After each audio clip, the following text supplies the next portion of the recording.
Hi everybody, you've made it to the last week. This is week 8 of our 8-week session.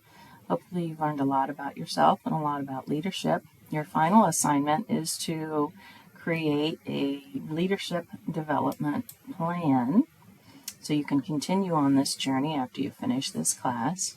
To start it out and to create the framework, I've asked you to create a personal mission statement, leadership philosophy, and to define what success means to you at this point in your life.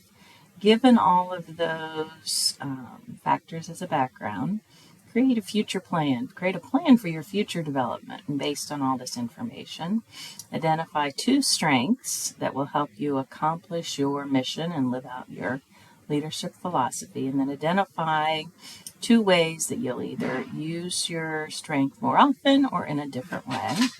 And then identify 2 developmental needs. So what are some areas that you could improve or need to improve to help you accomplish your mission and live your philosophy? So using any concepts that we've covered this session, any of the journal competencies that you wrote about, any of those are fair game. It's what is going to be most valuable to you.